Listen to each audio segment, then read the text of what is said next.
Hello, this is Shan Chandrasekar welcoming you to another delightful part of our series, A Tribute to Indian Cinema.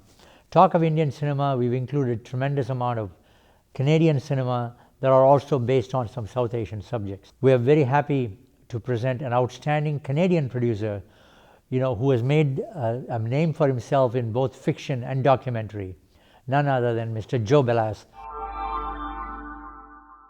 Joe, welcome to the show. Thank you, Shan. Joe, our hearty congratulations to you. You've done some outstanding work in the field of feature film in Canada. You've contributed a great deal for the development of the feature film industry and documentaries in Canada. Tell me about your production company. You started that in the late 90s, am I correct? That's correct. So I founded Compass Productions in Montreal in 1997. Wow. It started off as a kind of one-man show. I was mostly producing, writing, and directing my own documentaries. And then with time, we expanded to do feature films, and now I have a series of collaborators that I work with. And it's still a small company, but our ambition has grown with time. That's wonderful. Your first film, from what I understand, was Nana, am I correct? Nana, George and Me, yes. That was a documentary that I did featuring my grandmother, who was 92 years old at the time, and another Iraqi Jew.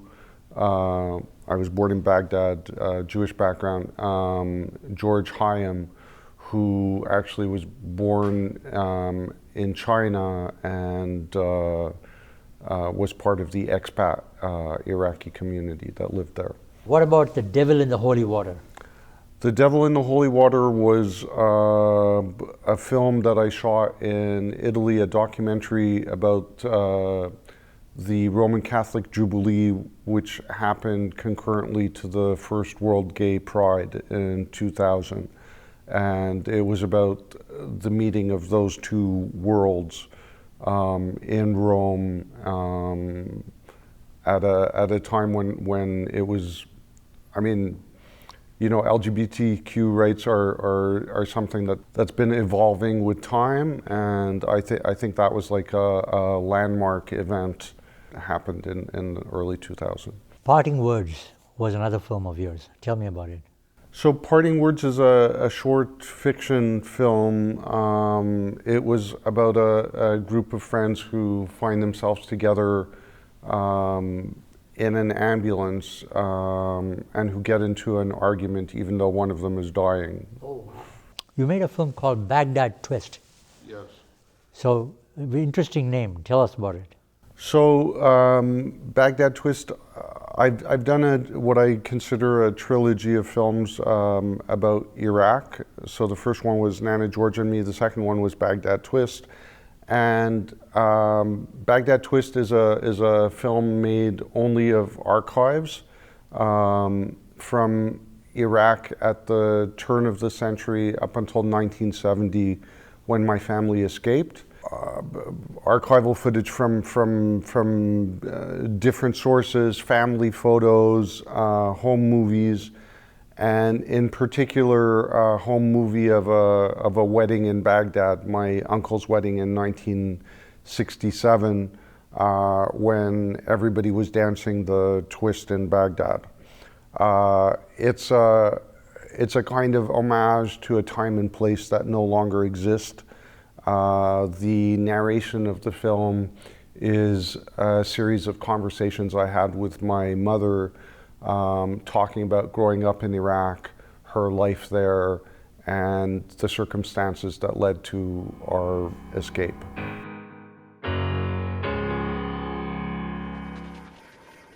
These films that you're talking about, they look like documentaries that are sort of somewhat family motivated. Now, did you finance them yourself, or were you able to get external financing for it? No, I was able to raise external financing for the projects. Each of them were very different. A number of my films started off with Arts Council funding. Sometimes that was the only source of funding, either from Canada or the Canada Council or the Conseil des Arts et des Lettres de Québec. Some of them were financed also from SODEC, from Telefilm Canada, and Baghdad Twist was a film I did with the National Film Board. There was one, Joy, the portrait of a nun. So tell me about it. So Joy is a story of one of the founders of the Sisters of Perpetual Indulgence, which is a group of, which started off as a group of gay male nuns in San Francisco in the late 80s. And the film is about that community, but in particular about one of the 5 founders, known as Sister Missionary Position Delight, otherwise known as Mish. Community was doing a lot of advocacy work at the time of the first AIDS crisis. They were raising funds, working in hospices, doing outreach, and just trying to bring a humane and generous, compassionate face to a very serious health crisis. You made a film called The Length of the Alphabet. Tell us about this film. So that The Length of the Alphabet is the third part of my trilogy about Iraq. It's a documentary about the Iraqi-Canadian writer Naim Katan. He was a very influential figure on the Canadian literary scene. He was the head of the literary section of the Canada Council of Arts, and he was like a bridge builder. That was one of the things I really admired about Naim, is that he was able to create links between different communities, Francophone and Anglophone, Jewish and Catholic, and he was also a critic for Le Devoir, and he interviewed everybody from Vladimir Nabokov to Jacques Parizeau. Interesting. Then came Venus. And Venus was a venture that, you know, the writer was Isha, and you teamed up with Isha, and she directed that. Yes. So tell us about Venus. Venus was my first collaboration with Isha Marjara. It was our first fiction feature that we did together. And that was South Asian based partly because of the fact it's a transgender film. Yeah, so it's Venus is a South Asian transgender family comedy about Sid, who's a transgender woman who's coming out to making a public coming out as trans, and also coming out to her family, and who discovers that she has a son from a previous relationship that she didn't know about. I always imagined Sid with a woman, not as a woman. When it came out, it was very much a kind of revolutionary film that grew out of Isha's imagination. And when we first met and she talked to me about the project, I felt like I was naturally drawn to it because she was addressing some of the things that I hold dear, specifically family relationships and sexuality and parent-child relationships, and I knew when she started talking to me about the project that it was a film that I wanted to work on and help her get made. And that was the start of a long collaboration that I've had with Isha now. You know, you've been known for, or giving an opportunity for racialized communities, difficult subjects way ahead of your time with respect to dealing with LGBTQ issues and stuff like that. So tell me about this conscious, you know, sort of effort on your part to really focus your thinking on those kind of subjects which were somewhat underserved. Well, you know, as an immigrant to Canada, I came here when I was 4 years old, and I grew up in Montreal, and so I think part of growing up in Canada as an immigrant, especially in the early 70s, but even today, is you always have a sense of being the other. And that becomes a part of our identity, but it's not something that's been shared often enough with the larger Canadian population. You also made a film called The Affairs of Lydia. Yes. So tell us about that film. I would say there are probably three streams of storytelling that I'm interested in, and one of them is family, one of them is religion, and the other is sexuality. And often those three topics are intertwined in the projects that I work on. So The Affairs of Lydia is a film I did with Bruce LaBruce. He's a well-known queer filmmaker in Canada who does everything from sort of art house drama to erotic films to kind of commentaries on society. And The Affairs of Lydia is a kind of erotic comedy about the relationship between a fashion model and a boxer. That's so much worse than I thought. He's having an affair with a man. That is severe. You collaborated again with Isha. She directed and she wrote Am I the Skinniest Person You've Ever Seen? Tell me about that film. Am I the Skinniest Person You've Ever Seen, which we shorten to Skinny sometimes, when Isha and I talk about the film, is a kind of very personal short documentary that I would describe as a kind of essay film, which Isha weaved together again using archives and voiceover narrative to tell the story to tell her own story, but also tell the story of her family and specifically her sister, and how the two of them went on a diet together, and then things kind of went sideways for her. I think it's a really important documentary. It's circulating still around the world.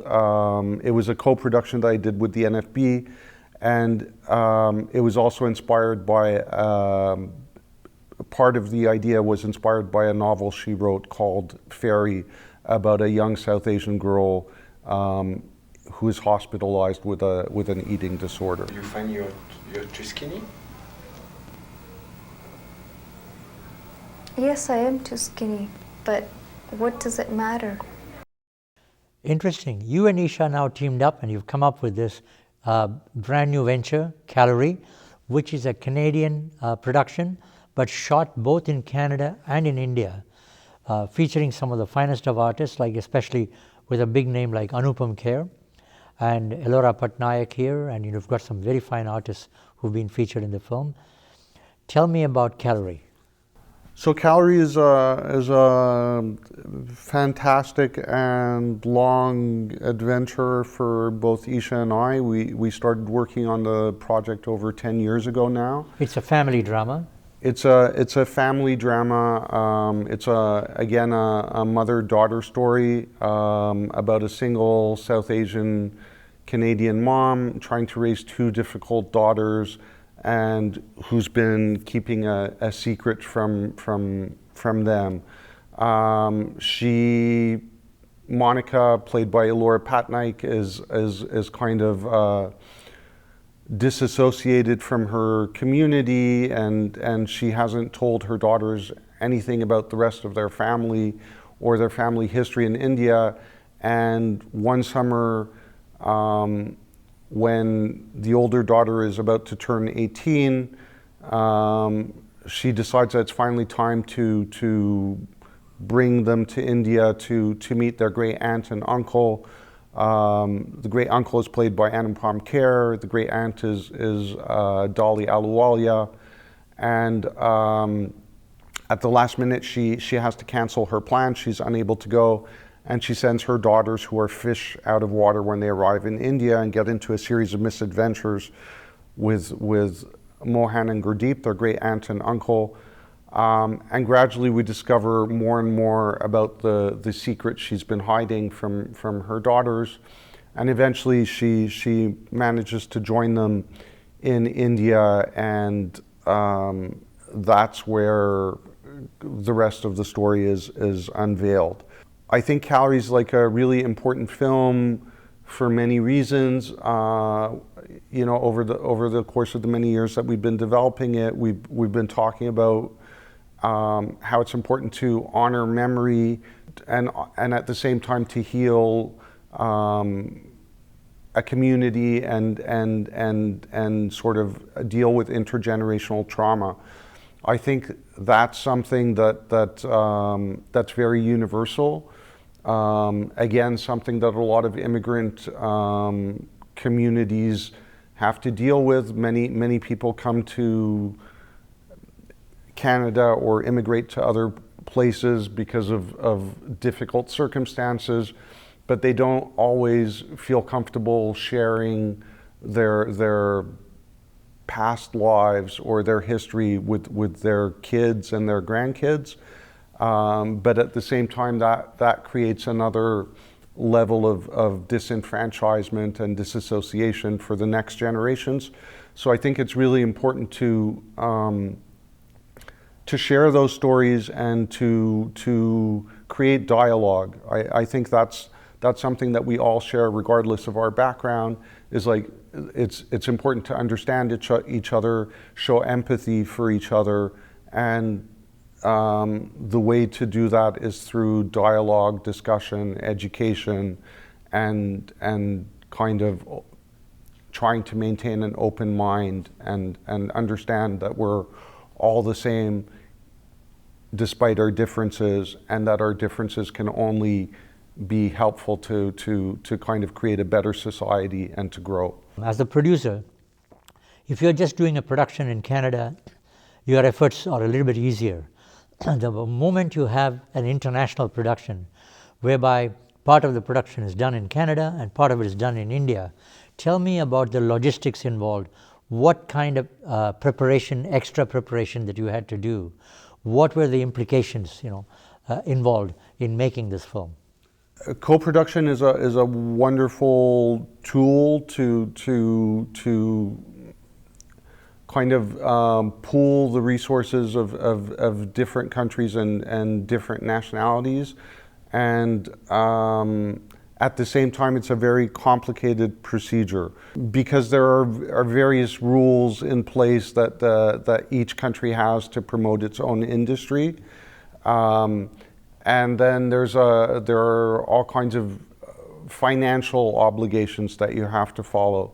And then in terms of pooling the resources of financing and talent, that's another challenge. Generally speaking, a co-production, an official treaty co-production as they're referred to, is broken down into points. So for example, in Canada, if it's a Canadian majority production, then you have to have a certain number of points in terms of the director, the writer, the actor that have to go to a Canadian.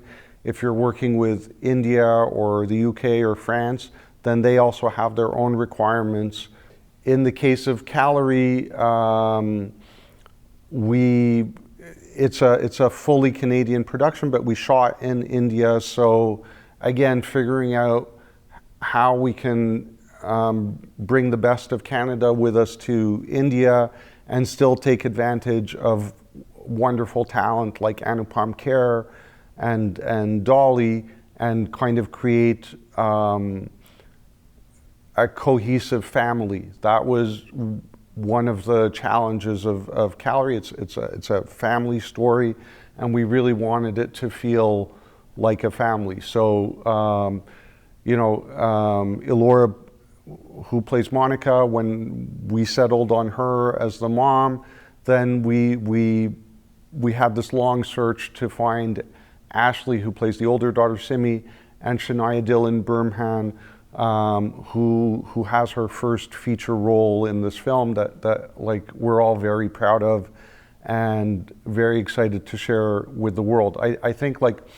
What I'm hoping is that the South Asian community, both in Canada and abroad, will appreciate this young talent and kind of band together around this young actress and these young actors who are coming up in the world and who are wonderful representatives of the community as well as being wonderful actors.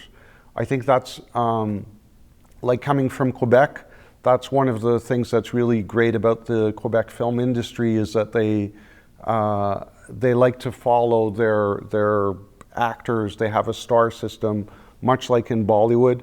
I think it would be great if the South Asian Canadian community also started developing that kind of appreciation of their own talent and taking pride in how they're moving up in the world and representing. Fantastic. What would you like from you already explained about the South Asian audience, but I'm pretty sure that there's going to be a spillover of this because it's a Canadian film. Absolutely. So why should people come down to see this film? What will they get out of it really?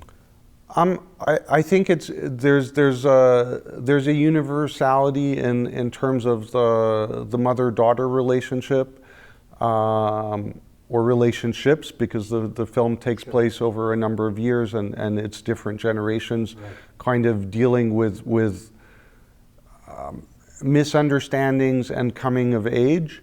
So I think on that level, anybody will be able to identify with the film and sort of appreciate the humor and the drama that exists in all of our families. You took a pretty large crew from here to India for almost a little over a month to shoot there. So tell me about your experience there. In addition to our three lead cast members, we also brought our director of photography, Mark Simpson-Telford, our production designer, Patricia Christie, costume designer, hair and makeup. And when we got to India, we were working with a wonderful line producer, Manpreet, who Isha and I met just before the pandemic.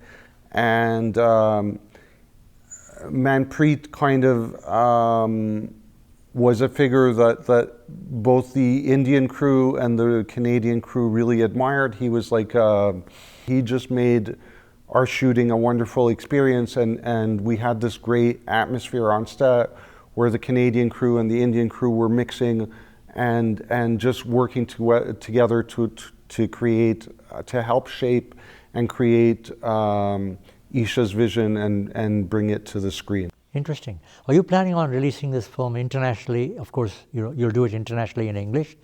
When you release it in India, are you planning on doing it in English first, and then are you planning on dubbing it in Hindi and Punjabi or other languages, or only in English?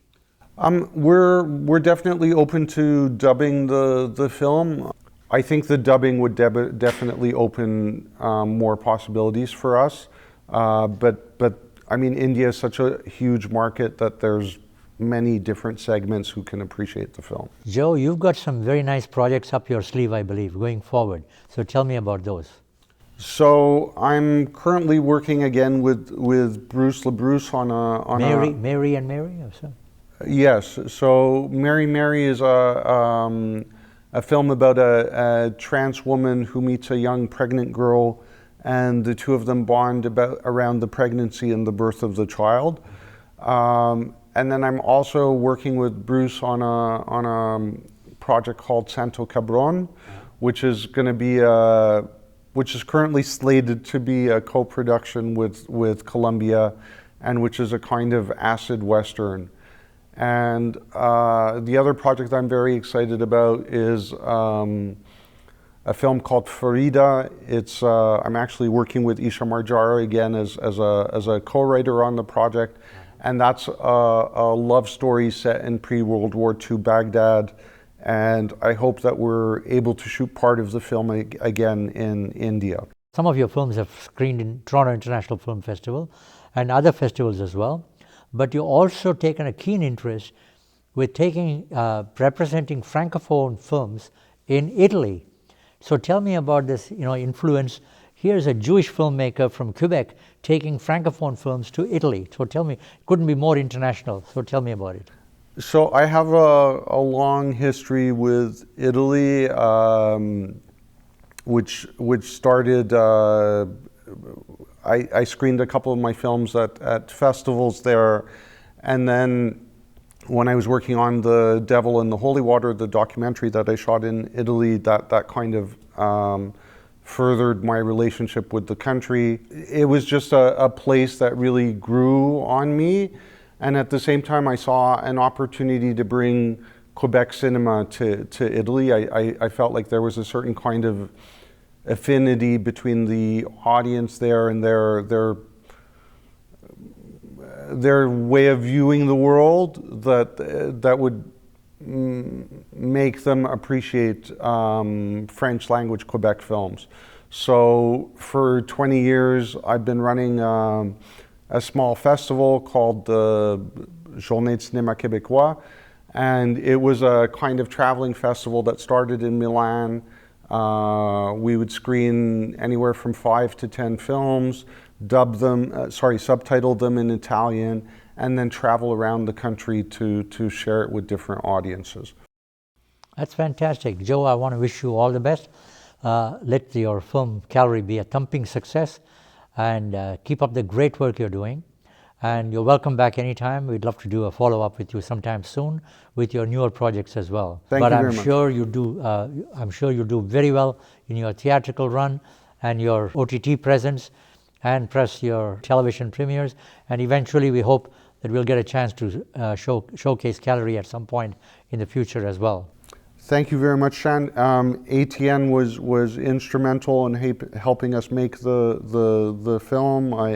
Calvary exists because of ATN, so I really appreciate your support, and I think it's amazing work that you guys are doing. I love the fact that you work in so many different languages and you do so much outreach, and that you're a bridge builder. I like that's something that's really important to me, is building connections between communities, and I think that's something that you've been doing for a long time. I admire you and I appreciate that. Coming from you, that's a great compliment.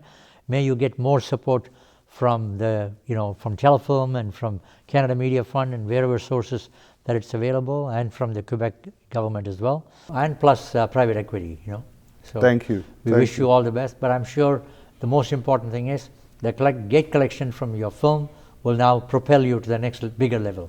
Thank you. Great to see you.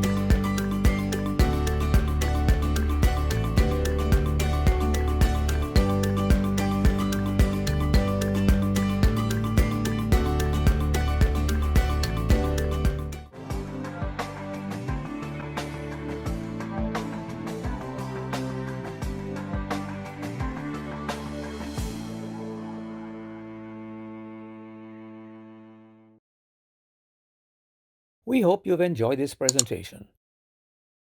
Please like, share, and subscribe so you can be up to date with all our content.